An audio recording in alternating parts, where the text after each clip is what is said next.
Hey, what's up, my uplifting life partners? This is Ron Simplified Myers. Today, I wanted to come talk to you about the topic, the strength to fight temptation. Now, I've heard many people having a conversation on this, and they were talking about the fact that there are certain people that maybe don't treat you the way you feel you deserve to be treated, or they get ghost on you, which means they disappear. You don't see them for a while. Just like I had a young lady that told me she was on the telephone, and she was talking about a guy that hadn't talked to her in 2 weeks, and here it is 2 o'clock in the morning. He's calling her, and you know why he's calling. And I believe beyond a shadow of a doubt that she was probably going to allow him to come over. And the excuse will be the temptation, how good he is, whatever story you want to write. Folks, that's why the first chapter I talk about in my book is self-love. When you learn to love you, the temptation is not there. The thought may be there, but the temptation to follow through on that will not be. You may think of how great this person is, and so you be like, whoa, the thought goes through your mind for a quick second, like, man, I'd love to have her or him come over. I know it's 2 o'clock in the morning, I know why they call it. But the self-love kicks in and goes, oh no, as much as I would enjoy it, there's no way anybody's gonna just treat me as if I'm insignificant. I mean nothing to them. They're calling me for one reason, basically to use me. And folks, you may not like to have that word, that phrase being said to you, but that's what you're being used. You're being used. That's exactly what's going on. The person had an emotion that they want to satisfy, and they figure you're a person that's willing to do it. And when you're willing to do it,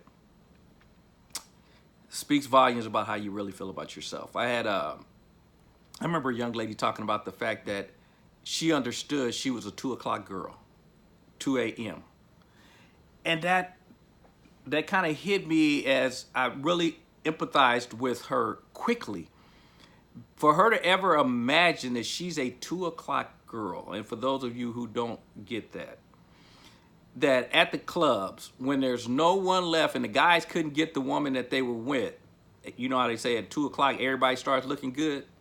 At that point, people start looking around for anybody that'll go home with them. She was willing to accept the fact that she was that girl, that at the end of the night, when nobody was left, a guy would be willing to take her home, and she was okay and willing to go home with them.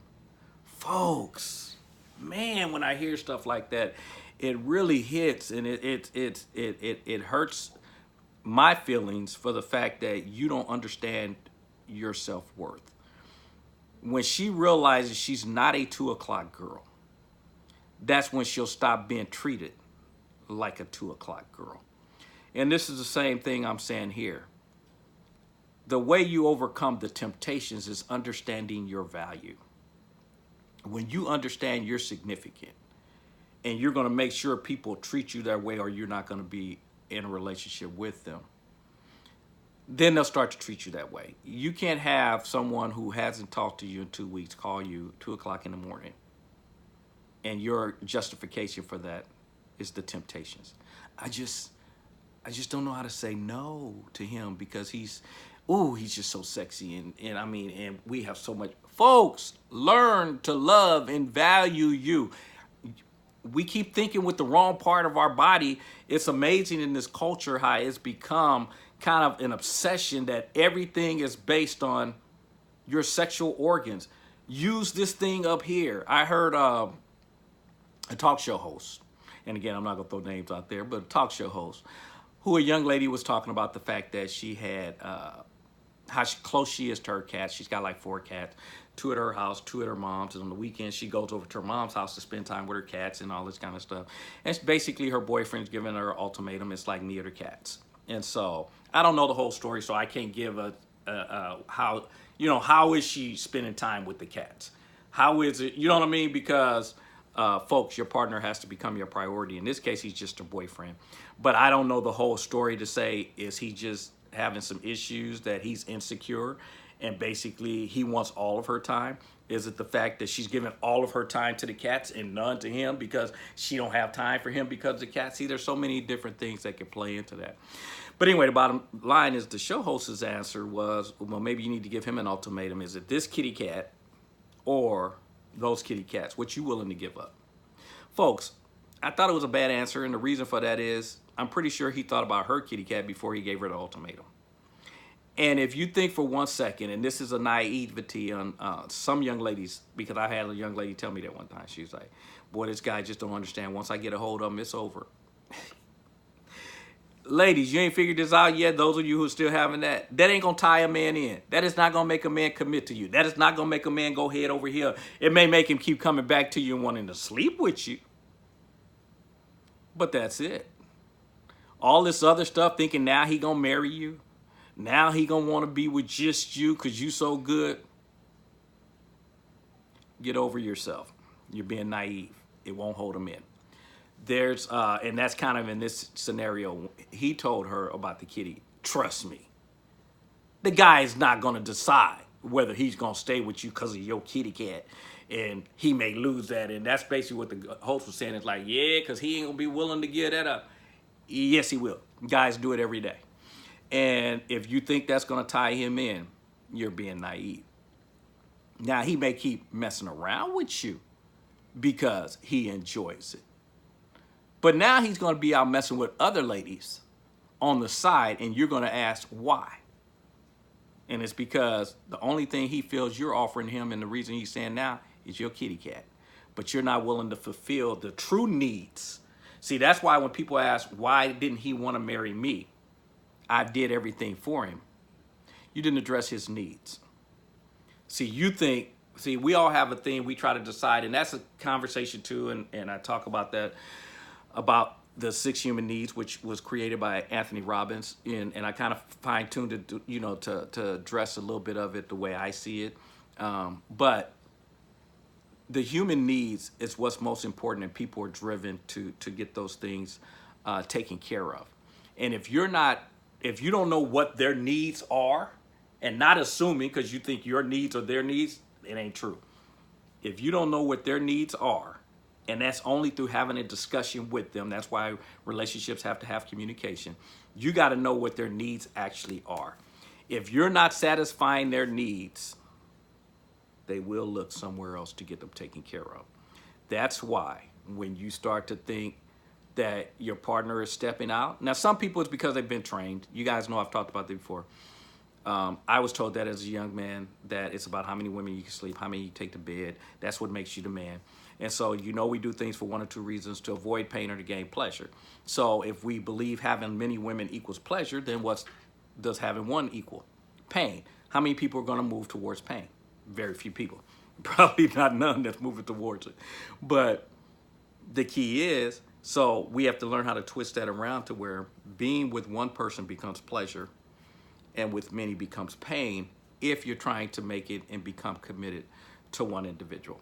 So anyway, on this particular conversation, on that temptation, if you're not taking care of his needs, he is going to look for someone else to satisfy that. And it becomes real simple with the person at work that's flirting, the person that he's telling. And it's not just a guy thing. This is also for women, because I believe it goes both ways in every conversation. But the young lady he's having a conversation with at work, that he's telling things he doesn't like about you, the things he likes about you, the things he wants in a relationship. Well, if this is a young lady interested in him that's just trying to go to bed with him or trying to take him away from you, she's been given all the ammo she needs to pull him away. Conversations that he should be having with you, he's not having with you. He's having with someone else who now gets to alter the way that they deal with him because they know what he's all about. That's easy to do when you're not in a committed relationship with a person, to just do what they want and what they like.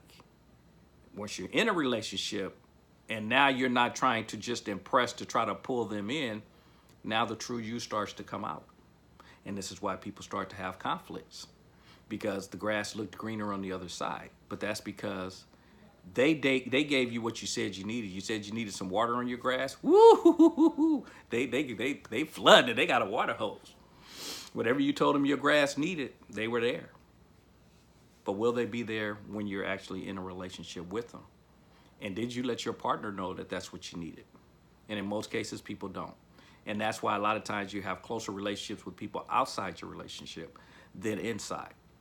Because your partner is not being given the information they need to make this relationship work. That's why, again, I keep stressing there's two keys to a relationship. One is accepting people as they are, and number two is communication.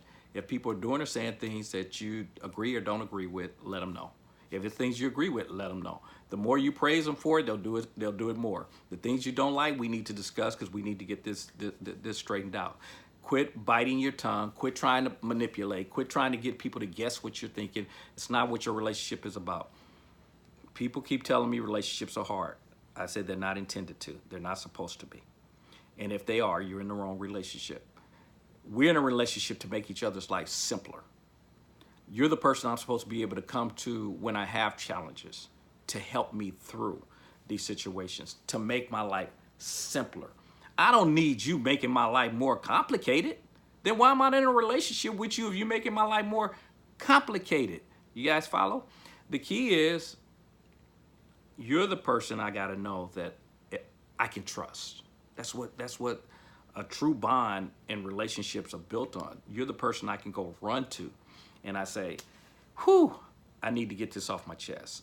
I need some help in this area. And that goes both ways, male and female. Yes, guys, you need to be able to open up to your partner and quit listening to this meth when they're telling you, man, don't do this or whatever. Your relationships will suffer. I don't need to go tell my boys what's wrong when the challenge is with my girl. I need to talk to her and get it organized. They can't do nothing but give me their opinion. Their opinion doesn't tell me anything in our relationship because they don't know her. And they don't understand what works for her and what doesn't work for her. That's my job to know that. So they're just going to give their opinions. And if I follow through, I'm probably going to have some conflicts in my relationship and blame my partner when it's because I took advice from someone who shouldn't have been giving me advice. I should have been getting the advice from the person who was actually involved in the topic. But anyway, you guys know I'm on a roll here for some reason, but but I guess this temptation thing kind of does that to me. It's a challenge when I hear people talking about I just couldn't. The temptation was so strong. Self-love is the answer. When you learn to love you, no matter how tempting it is, you're not going to use me. You're not going to make me feel insignificant. I'm not gonna be your, as they say, booty call. I'm not gonna be any of that because I love me too much to allow that to take place. Folks, that's the easiest answer for temptation.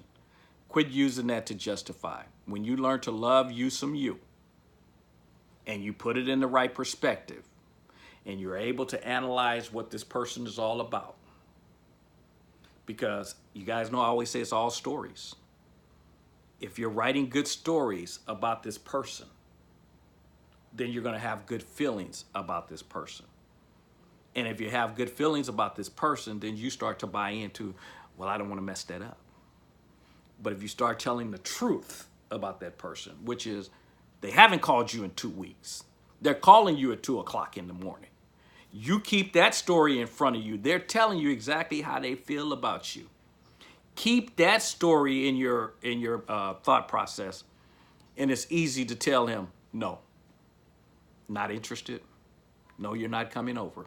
Why? Because I love me some me, and you're going to treat me with some respect. And right now, you're showing me you have none. And as you guys know, it ain't right. It ain't wrong. It is my opinion. Now, if you haven't had the opportunity to watch my videos, go over to ronsuchannel.com, and it's the letter U, so it's ronsuchannel.com.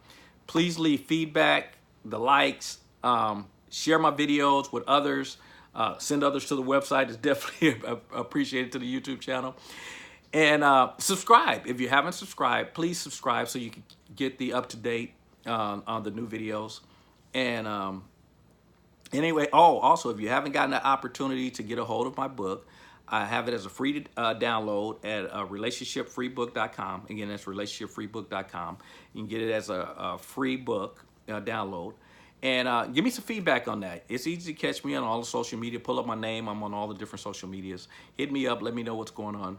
And as you guys know, if you're not having fun, you just should be doing something else. Just remember, temptations are easy to, and I shouldn't say easy, that's maybe not the right word, but you overcome them by understanding what is valuable, and that's you. And write the correct story and quit trying to make it sound like what they're doing is okay, or the feelings you're going to get afterwards after you have this action with them. And keep in front of you the truth. They don't honor you. You keep that in, it's easy to say no. I'll talk to you guys tomorrow. Take care. Bye-bye.